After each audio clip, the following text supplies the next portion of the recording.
Hello learners, welcome back to my YouTube channel. And इस video में मैं आप लोगों के साथ डिस्कस करने वाली हूँ Z theory of motivation. Okay, देखो जेड थियोरी ऑफ मोटिवेशन है जो कि विलियम आउची ने प्रोवाइड की है। ओके, इससे पहले आप लोगों को एक्स एंड वाई थियोरी मैंने करवाई थी, मैकग्रेगर ने दी है जो theory X and Y of motivation, वो भी आप लोगों ने ज़रूर देखनी है।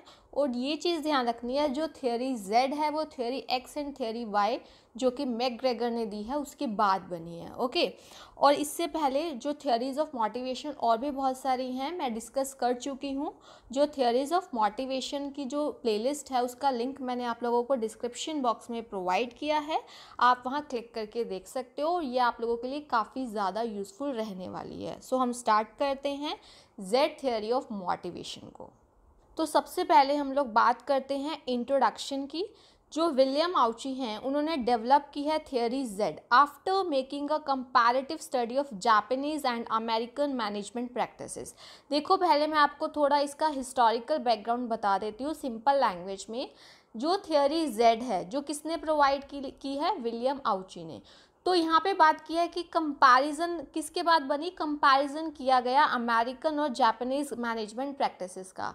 क्योंकि उस टाइम ऐसा था कि वहाँ पर ये देखा गया, विलियम आउची ने ये देखा कि जो जापानीज़ है, जापानीज़ मतलब फर्म्स हैं, वो लोगों का काफ़ी अच्छा जा रहा है बिजनेस, ठीक है, मतलब एक पॉजिटिव एनवायरनमेंट है वहाँ पे, ठीक है।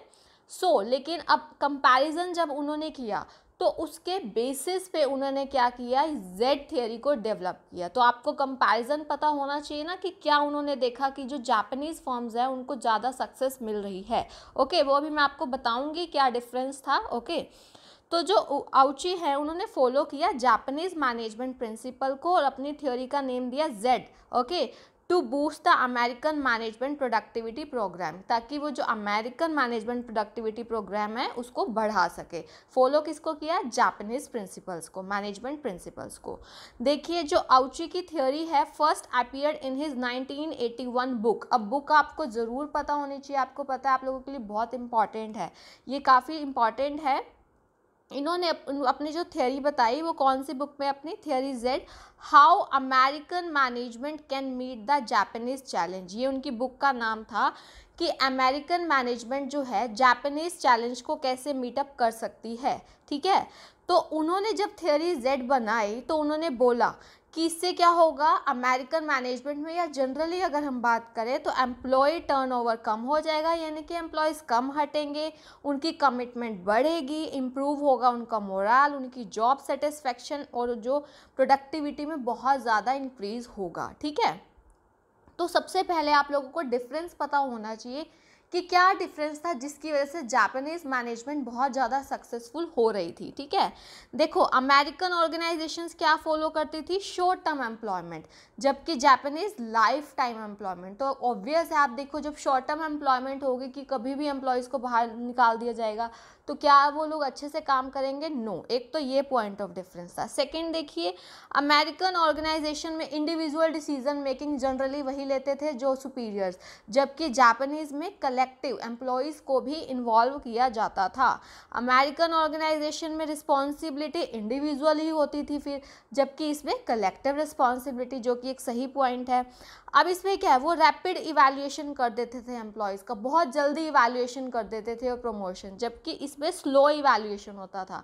देखो, स्लो इवैल्यूएशन होता था, धीरे धीरे देखते थे एम्प्लॉयज़ का। अप्रॉक्सीमेटली अगर हम बात करें इनके टाइम, मतलब 10 ईयर्स तक तो वो देखते थे, जॉब लगने के 10 ईयर्स तक तो वो लोग देखते थे, फिर वो लोग इवैल्यूएशन करते थे, ठीक है। अब इसमें क्या, एक्सप्लिसिट कंट्रोल, यानी कि बाहर से उनके सुपीरियर कंट्रोल करने की ज़रूरत पड़ती थी। जो सुपीरियर है वो एक्सप्लिसिट समझते हो, जो दिखता है हमें, और इम्प्लिसिट मतलब वो एम्प्लॉयज़ खुद से ही सेल्फ कंट्रोल होता है ना वो, ठीक है। इसमें क्या था, स्पेशलाइज्ड कैरियर पाथ, मतलब होता है ना कि एक ही जॉब को बार बार परफॉर्म करना, तो उसमें आप स्पेशलाइज्ड हो जाते हो।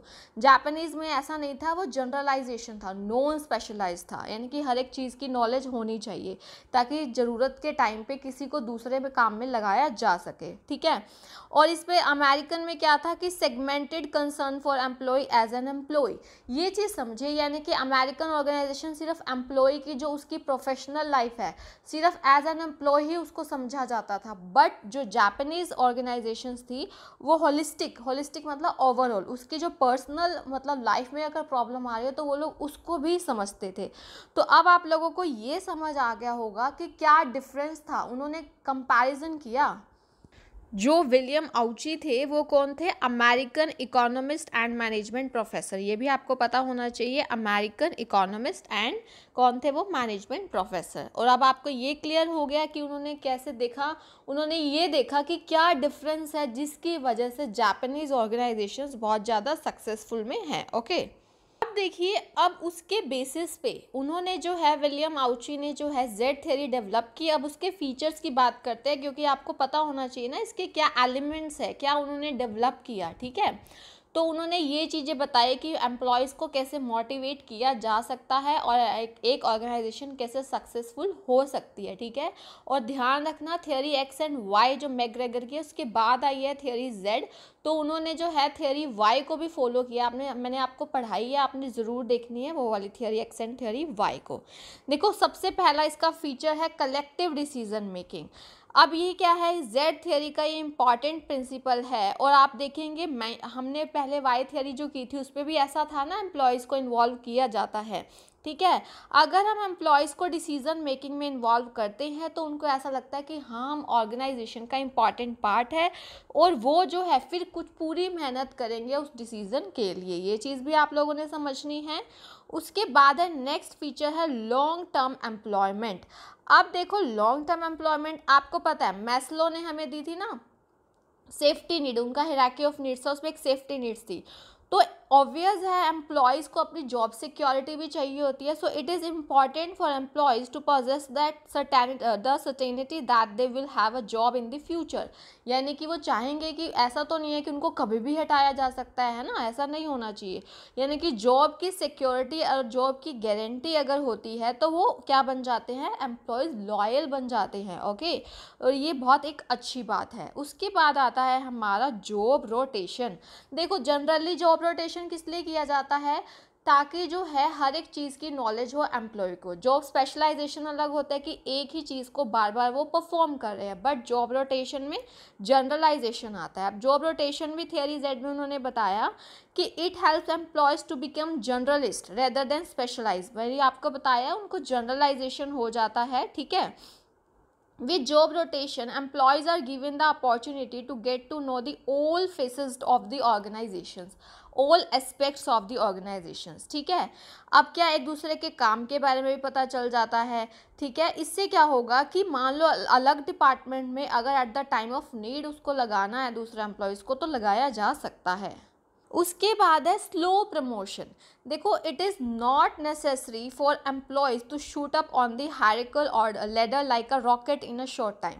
यानी कि अब इसका मीनिंग क्या है कि ऐसा नहीं है कि बहुत जल्दी जल्दी प्रमोशन आपको मिलता जा रहा है। ठीक है, इससे क्या होगा, अगर ज़्यादा टाइम स्लो प्रमोशन होगा तो they get the chance to develop well and carry out their work with more dedication. क्योंकि एकदम से उनको फास्टली रैपिडली प्रमोशन मिल गया तो ये सही नहीं है। ठीक है, धीरे धीरे जाएंगे, डेवलप होंगे, तो ये बहुत अच्छी बात है। इससे क्या होगा कि परमानेंट वर्कफोर्स आएगा, मतलब एम्प्लॉयज़ विद लॉयल एम्प्लॉयज़। ठीक है, इससे क्या होगा कि in which they have the opportunity to develop at a single company over the course of their career. ठीक है, अब देखो क्या है कि स्लो प्रमोशन होगा, धीरे धीरे होगा, फिर जब वो हाई मैनेजमेंट पोस्ट पे आएंगे फिर वो भी अपने एम्प्लॉयज़ को ऐसे ही डेवलप कर पाएंगे। ये थियरी जेड का मानना है। ओके, उसके बाद है फोकस ऑन ट्रेनिंग। देखो, फोकस ऑन ट्रेनिंग का मतलब यही है कि अगर आप ट्रेनिंग देते हो एम्प्लॉयज़ को तो कॉन्टिन्यूअस इम्प्रूवमेंट होता है। ठीक है, और वो क्या होगा, अगर वो ऐसा होगा तो उनकी क्वालिटीज़, उनकी स्किल्स जो कि एक ऑर्गेनाइजेशन के फेवर में जाने वाली हैं। उसके बाद देखिए केयर फॉर पर्सनल सर्कमस्टांसेस। अब आप देखिए, हर किसी पर्सन की प्रोफेशनल लाइफ के साथ साथ पर्सनल लाइफ होती है, फैमिली लाइफ भी होती है। देखो, एम्प्लॉय 8 या 10 घंटे जितना भी काम करता है, ठीक है, लेकिन उनकी प्राइवेट लाइफ भी है जहाँ पे उनकी फैमिली होती है। अब आपको पता ही है फैमिली में पर्सनल प्रॉब्लम्स तो आती हैं। तो जेड थियोरी के अकॉर्डिंग एक ऑर्गेनाइजेशन को इसको इग्नोर नहीं करना चाहिए। तो एक ऑर्गेनाइजेशन की ये मॉरल ऑब्लिगेशन बनती है, ये एक मॉरल रिस्पॉन्सिबिलिटी बनती है कि एम्प्लॉयज़ के पर्सनल सर्कमस्टांसिस की तरफ ध्यान दिया जाए, उनको सपोर्ट दिया जाए, उनको समझा जाए और चैलेंजिंग सिचुएशन में उनको डेडिकेशन मतलब सपोर्ट वगैरह दिया जाए। ओके, उसके बाद है फॉर्मलाइज्ड मेजर्स। देखो, अगर फॉर्मलाइज्ड मेजर्स का मतलब ये है, अगर आप एम्प्लॉयज़ को बता देंगे कि अब आपको क्या, आपके ऑब्जेक्टिव है, आपको क्या अचीव करना है, तो वो अपने काम अच्छे से कर पाएंगे। देखो, क्लैरिटी अगर आप उनको दे देंगे तो एम्प्लॉयज़ को पता होगा कि अब वो कहाँ, किस लेवल पे, उनको कहाँ तक ऑब्जेक्टिव को अचीव करना है। ठीक है, तो रूल्स वगैरह बनाए जाएं और उनको एंड गोल बताया जाए और क्या उनसे एक्सपेक्ट किया जा रहा है ये उनको बताया जाए, ताकि वो अपना काम एफिशिएंटली एंड इफेक्टिवली कर पाएँ।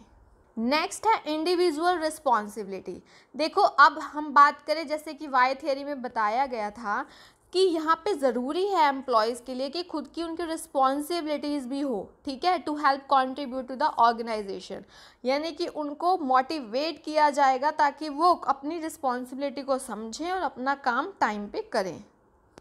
तो ये तो हमने कुछ पढ़े फीचर्स। अगर मैं इनके क्रिटिसिज्म की बात करूँ, क्योंकि आपको पता है हर थियरी के क्रिटिसिज्म होते हैं, तो देखो हमने इसमें बात की थी लाइफ टाइम एम्प्लॉयमेंट की या फिर लॉन्ग टर्म एम्प्लॉयमेंट की।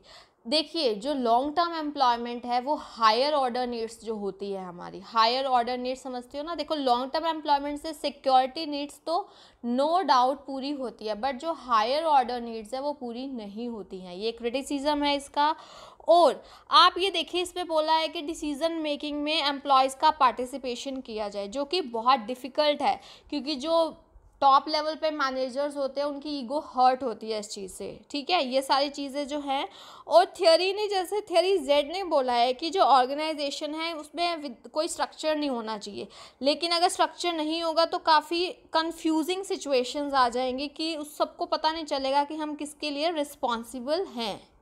अब देखिए, ये आप लोगों के लिए बहुत ज़्यादा इम्पॉर्टेंट है शॉर्ट में आप लोगों के लिए जानना। जैसा कि मैंने आपको बताया, अमेरिकन और जापानीज़ मैनेजमेंट स्टाइल को देख के उन्होंने अपनी थियरी जेड को बताया। तो उन्होंने कुछ फीचर्स ऐसे भी हैं जो अमेरिकन के लिए हैं, मोस्टली जापानीज़ वाले लिए हैं, बट कुछ फीचर्स अमेरिकन वाले। तो ये आपको शॉर्ट में पता चल जाएगा अच्छे से कि एक्चुअली में थियरी जेड में क्या क्या फीचर्स लिए गए हैं।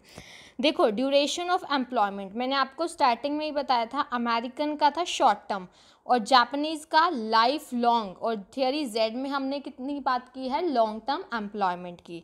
रेट ऑफ प्रमोशन, प्रमोशन का जो रेट है अमेरिकन में बहुत तेज, जापानीज़ में स्लो, और थियरी जेड में भी हमने पढ़ा slow promotion. Okay, amount of specialization, specialization की अगर मैं बात करूँ तो इसमें बहुत ज़्यादा ध्यान दिया जाता है अमेरिकन में, इसमें बहुत कम जापानीज़ में। और थियरी जेड में क्या लिया गया है, मीडियम लिया गया है। थियरी जेड में क्या लिया गया है, medium.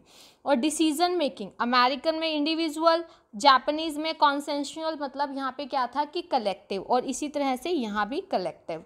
Okay, responsibility, responsibility American में इंडिविजुअल, जापानीज़ में ग्रुप, बट थियरी जेड में मैंने अभी आपको पढ़ाया एक पॉइंट, इंडिविजुअल रिस्पॉन्सिबिलिटी। ये चीज़ ध्यान रखना, ये रिस्पॉन्सिबिलिटी वाला फीचर जो है ये थियरी जेड का अमेरिकन से मिलता जुलता है। कंट्रोल, इसमें क्या है, फॉर्मल कंट्रोल और एक्सप्लिसिट है। जापानीज़ में लेस एक्सप्लिसिट और लेस फॉर्मल, यानी कि इनफॉर्मल, मतलब लेस फॉर्मल कह सकते हैं, इनफॉर्मल तो नहीं कह सकते, कम है फॉर्मल। और थियरी जेड में क्या लिया गया है, इनफॉर्मल कंट्रोल, तो इनफॉर्मल है, ठीक है, लेकिन परफॉर्मेंस जो मेजर्स, अभी मैंने बताया कि मेजर्स पहले से बता देने हैं, परफॉर्मेंस मेजर्स, ताकि वो उनको पता चल सके एम्प्लॉयज़ की हम कहाँ स्टैंड करते हैं और हमें कहाँ जाना है। ओके, कंसर्न फॉर वर्कर्स, यहाँ पे अमेरिकन में तो मैनेजमेंट स्टाइल पे सिर्फ वर्क पे फोकस किया जाता है, जापानीज़ में वर्कर्स लाइफ, यानी कि उनको पर्सनल लाइफ भी देखी जाती है, और यहाँ पे क्या है, focus includes workers life and family. Okay, तो दोनों चीज़ों पे ध्यान दिया जाता है। तो अब आपको पता चल गया होगा, क्योंकि ये एक हाइब्रिड मतलब मिक्स मॉडल है अमेरिकन और जापानीज़ का। तो एक दो फीचर्स और कुछ फीचर्स ऐसे हैं जो वहाँ से लिए गए हैं, कहाँ से, अमेरिकन से, मोस्टली जापानीज़ से लिए गए हैं। आई होप अब आपको ये थियोरी अच्छे से क्लियर हो गई होगी। अगर अभी भी इसमें आपको कोई भी डाउट है तो आप लोग मुझसे पूछ सकते हैं, और आपने मुझे कमेंट सेक्शन में ज़रूर बताना है आप लोगों ने कि आपको ये थियरी जो है क्लियर हुई है या नहीं हुई।